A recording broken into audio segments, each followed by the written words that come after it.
in our will to foment. Nous attendons le départ de Kabila en 2016 comme prévu par la Constitution.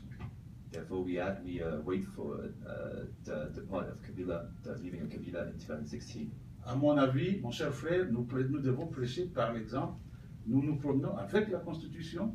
Nous avons l'obligation et le devoir de respecter la Constitution. Ne faisons pas la même chose que fait Kabila parce que nous serons reprochés demain. Et il faut savoir ce que la population a fait à partir du 19 juin 24. Ce n'est pas seulement au pouvoir Kabila, à nous aussi. La population nous dit, même quand vous serez là-bas, vous faites la même chose, nous allons descendre dans la rue.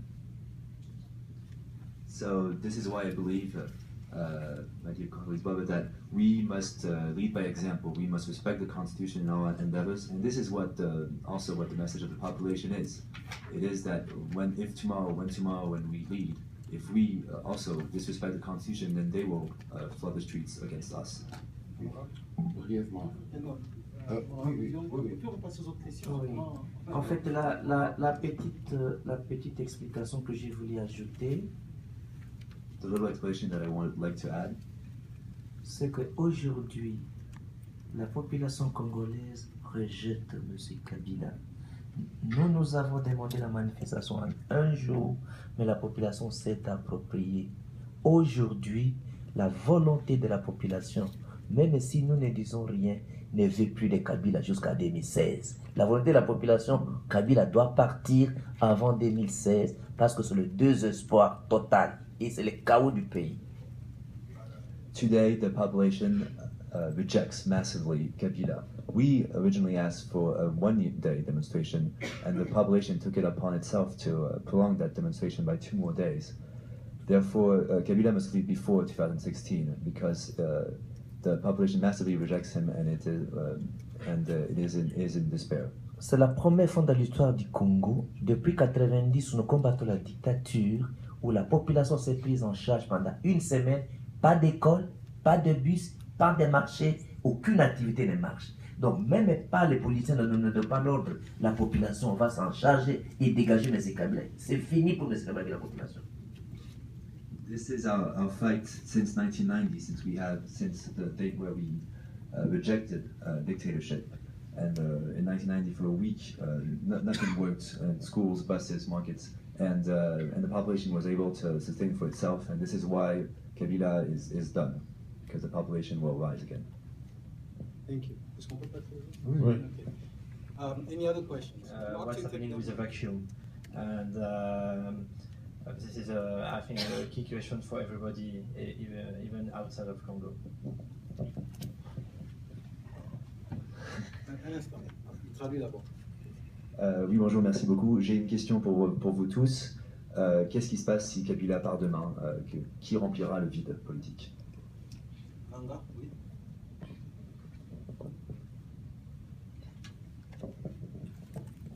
Bonjour, je m'appelle Freddy Molanga. Une question pour tous les panélistes. Et si Kabila ne partait pas en 2016, avez-vous prévu quelque chose pour le faire partir? A question for all. Were Kabila not to leave in 2016, do you have something up your sleeve to force him to leave? Alors, Monsieur Moleka, you can go first. Something to say. Actually, Fred, that's a question that I ask very often, just to see what some of our partners think about that. If Mr. Kabila leaves tomorrow, literally, there is one way, there is the Constitution, the disposition that are in the Constitution, which is Article 75, which says that in case of a vacancy or in case of death or in case of resignation, the responsibility of the President of the Republic is assumed by the President of the Senate. So currently, Mr. Kengwadondo. That's what the Constitution says. And as Mr. Makila said it very clearly, the the opposition asked for demonstrations on January 19 concerning the electoral law. But there is a message from January 20 and the following days, which Mr. Diongo explained very clearly. But if today there is that vacuum, in my opinion, there will definitely be an intervention of the army. But again, what army do we have? We don't have a Republican army. So there is, it's very likely, according to some analysts, and I agree with some of them, that there is already some premises of an announced kind of deeper chaos, because we are already in a chaos, right? Of a deeper chaos which is prepared in advance if this case occurs.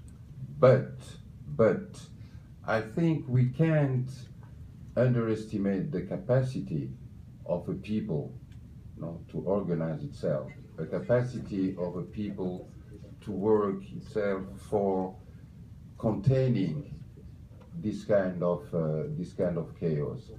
Of course, this is not the place for talking of specific strategies, but again, I think the Congolese people has shown in the past, since 1960, has shown its attachment to the respect of his territory and its attachment to peace. And in many occasions, the Congolese people have found a way just to contain this threat of chaos and implosion. Let me add this. If you ask if Kabila doesn't leave in 2016, what will happen? But again, we have to respect the Constitution.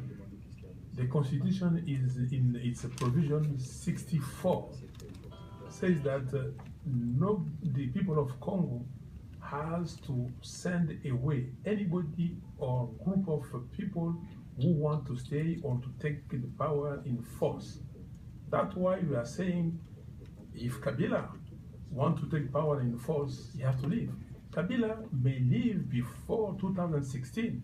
Today, if we continue to multiply initiative, and let's say in June, July, we see that nothing is showing that election will take place in 2016. We have to organize ourselves to let that guy out. This is the people of Congo. The Constitution is an obligation to the people of Congo, written here, that if Kabila continue to multiply those initiatives, we will not have any other solution than to tell the people of Congo the guy has to move. Thank you. Juste une petite phrase. Bon, ok. La petite phrase que je voulais encore ajouter, c'est que l'opinion internationale prenne au sérieux les manifestations, la prise de conscience du peuple congolais de prendre son destin en main. Nous allons décider sur l'avenir de notre pays si M. Kabila continue à rester avec la force en violant les textes constitutionnels. The little sentence I would like to add is that the international community needs to take seriously the demonstrations of the past few days and the awakening of the Congolese people. We will take in our destiny in our hands. We will decide of our fate if Kabila attempts to use force to stay in power. Peut-on sortir des chars? Parce que M. Kabila a sorti des chars, a sorti les véhicules blindés. Vous avez vu les rapports de Human Rights Watch. Is it possible to use tanks, I mean, to use demonstrations of force with tanks as Kabila has done? You have seen the Human Rights Watch report. Un peuple qui n'a fait que réclamer la liberté et la démocratie est tué. A people that whose only thing has been to ask for liberty and democracy is being killed. Les stratégies politiques ne se dévoilent pas, mais le peuple congolais a besoin de soutien des structures qui sont ici et de l'Amérique pour l'aider à aller dans une société réellement démocratique. the Congolese people needs the help and the support of the people that are here and of the USA to go towards a real and true and legitimate democracy. M. Kabila n'a aucune volonté de quitter les pouvoirs d'organiser les élections. D'ailleurs, il n'y aura aucune élection d'ici 2016. Mr. Kabila has no intention, absolutely no intention to organize elections. There will not be elections in 2016. Madame, Thank you. j'ai juste quelque chose à ajouter. Que les États-Unis parlent de respect de la Constitution. Il y a plusieurs composantes dans ce que Kabila puisse s'écrire au pouvoir. Il faut que les États-Unis parlent avec Kagame. Que Kagame laisse notre pays et arrête de supporter M. Kabila. Il faut que les États-Unis parlent avec M. Museveni, qu'il arrête de supporter M. Kabila, ainsi qu'Eduardo. Nous connaissons leurs intérêts. Chacun de ces présidents a ses intérêts avec Kabila dans les matières premières. Il n'y a pas que Kabila qui s'éternise au pouvoir. Il y a tous ces voisins-là qui veulent absolument que Kabila reste là-bas pour qu'eux se retrouvent. Mais il faut que les États-Unis prennent langue avec ces trois pays. L'Angola, le Rwanda et l'Ouganda. Ça, c'est la première des choses. La deuxième des choses, il faut que les États-Unis disent à Kabila de laisser les opposants tranquilles. Parce que les opposants fonctionnent par rapport à la Constitution en son article 8 qui reconnaît l'opposition en République démocratique du Congo et qui a même une loi organique quant à ceux. Il ne doit pas continuer à traquer les opposants comme il le fait maintenant. Et en dernier lieu, il faut que les États-Unis nous aident réellement à avoir de l'argent, des moyens pour que nous puissions aller aux élections. Pourquoi ne pas mettre le PNUD à la disposition de la CENI, par exemple, comme en 2006? Parce qu'en 2006, si les élections s'étaient au moins bien déroulées, parce que dans la compilation et dans le processus, il y avait le PNUD. Donc nous voulons effectivement que les États-Unis nous accompagnent, qu'on ne se limite pas dans les discours en disant respecter les constitutions. Tout ça, c'est bien. Mais il faut impérativement demander aux présidents voisins qui soutiennent Kabila, notamment les trois que je viens de citer, d'arrêter le soutien. Quel que soit le président qui viendra, sera obligé de coopérer avec Kagame, de coopérer avec Museveni, de coopérer avec Eduardo pour le bon voisinage. Vous ne pouvez pas rester dans un pays et ne pas être bien avec les voisins. Qu'est-ce que nous voulons?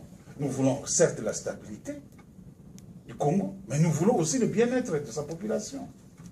Voilà tout ce que nous demandons aux États-Unis d'Amérique. Okay, so with respect to the question on U.S. foreign policy, so the U.S. foreign policy can't just limit itself to engagement to the respects of the constitutional process. This is important, but not sufficient. So firstly, support for Kagame reaches outside of Congo, namely to Angola, Rwanda, and Uganda. And the U.S. should and must tell the presidents Kagame, Museveni, and Eduardo, who have stakes in Kabila because of the natural resources of the Congo, to stop interfering, to stop supporting directly the President Kabila. And the U.S. has a big role to play in this.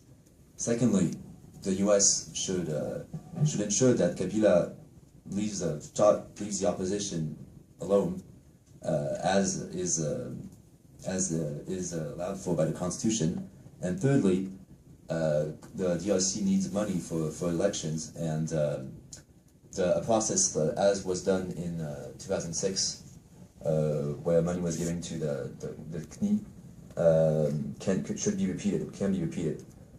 So we need more than simple words from the United States, and what we seek is stability for the Congolese people, but also their well-being. The UNDP, yeah, the money, yes, of course, the UNDP, yes, UNDP money for the national, yes. Not just the money, but the expertise, the support from UNDP to help shepherd the process. Merci. Pour compléter la question, comme c'est la question qui m'a été donnée par le modérateur, 1. C'est que les États-Unis, nous demandons aux États-Unis. D'abord, nous les remercions de ce qu'ils font, mais ce n'est pas suffisant. Premièrement, ce que nous demandons, c'est quoi? Le respect du délai continuel égal que les États-Unis déclarent. C'est une demande formelle. Que au-delà de la fin de la mandature, les États-Unis ne reconnaîtront plus M. Kabila comme président au Congo. Ça, c'est la première chose. Ça, c'est l'opinion des Congolais. Et si les États-Unis veulent soutenir le peuple congolais, c'est de méconnaître M. Kabila au-delà de 2016. C'est-à-dire que la fin du mandat, c'est... 19 décembre. Mais passé le 19 décembre, les États-Unis ne reconnaîtront plus M. Kabila. Deuxième demande aux États-Unis. Des sanctions, notamment le refus de visa de Kabila et son entourage. De deux, le blocage de tous les comptes, des comptes bancaires à travers le monde. Donc, ce sont des exemples de la ligne forte. Donc, nous avons besoin d'un héritage des positions américaines qui peuvent contraindre Kabila à aller dans le respect continu. Jusque-là, M. Kabila blague avec tout le monde parce qu'il n'a pas senti un discours de fermeté. Alors que la population a montré sa fermeté. C'est la première fois qu'on tire et les gens meurent. Ça, c'est sur le plan des États-Unis.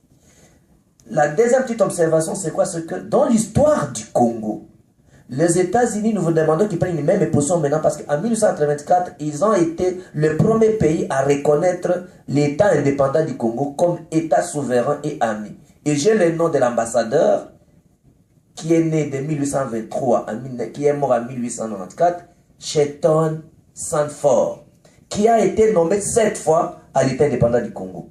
Donc, si le Congo n'a pas été partagé à l'époque, c'est parce que l'Amérique a reconnu le Congo comme un État souverain et ami.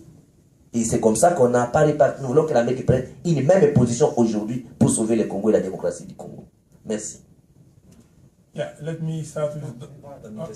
sorry. So with respect to the question of U.S. involvement, once again,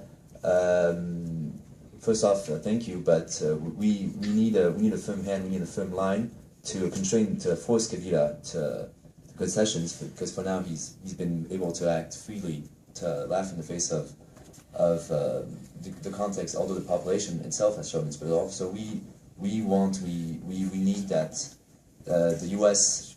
not recognize Kabila after his term expires, his constitutionally guaranteed term expires on December 19th, 2016, and we need sanctions. We need firm sanctions against Kabila and his entourage. So meaning is refusing visas and freezing banking accounts of Kabila and his close circle. Secondly, in the history of Congo, the U.S. has been a huge help. The U.S. was the first country to recognize the newly independent Congolese state, and has his own weaknesses. We know, because as I told you, that the corruption is there, and Mr. Kabila is trying to pay some people in the opposition. We have to admit that. Okay, this is a weakness. But we have a plan. If we can go and discuss, together, and then you'll see what we propose to, manage this country properly, effectively, and in a responsible manner. Thank you.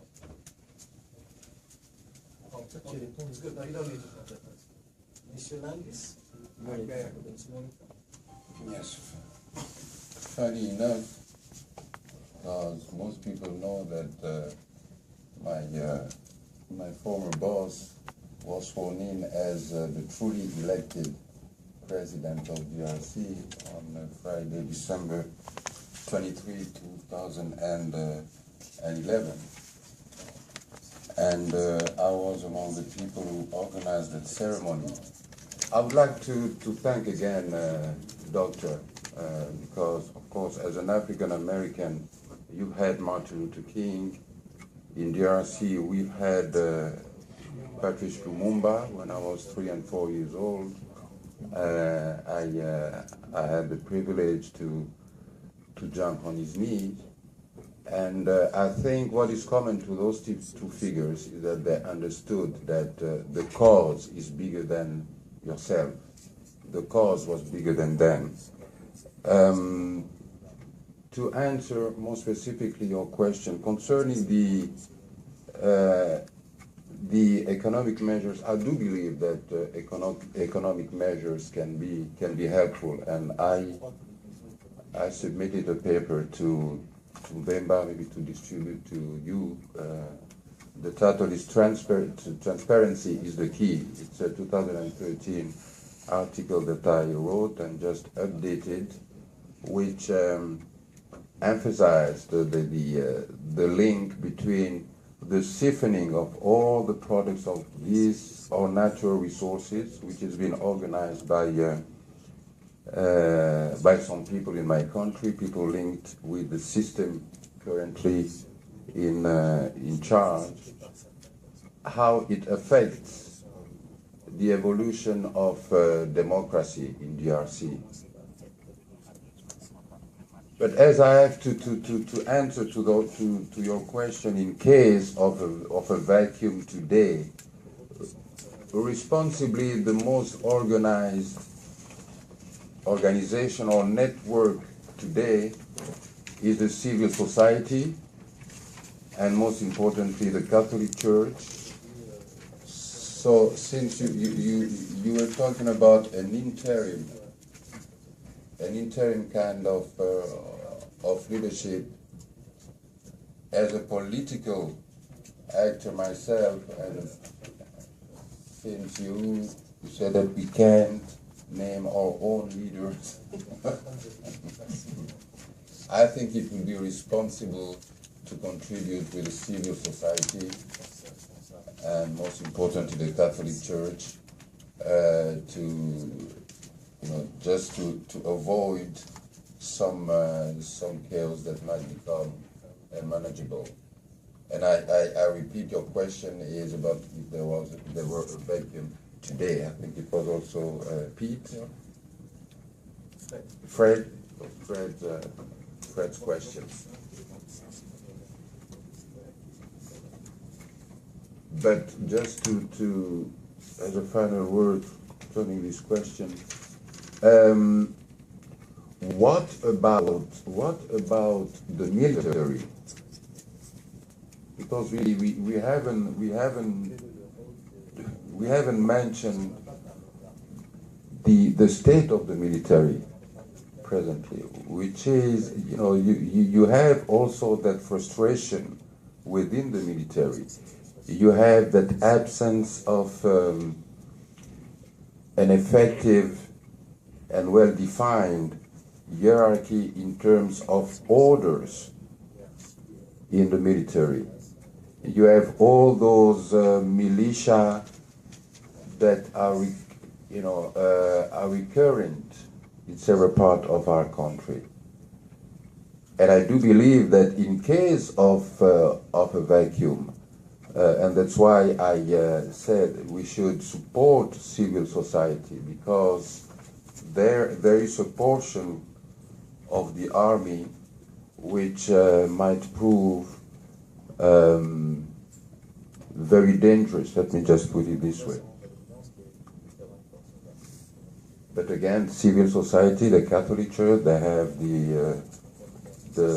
even the relevant connections internationally, even with Rwanda, Uganda, Angola, everywhere you have the Catholic Church. So just to answer your specific question, sir, if there were a vacuum today.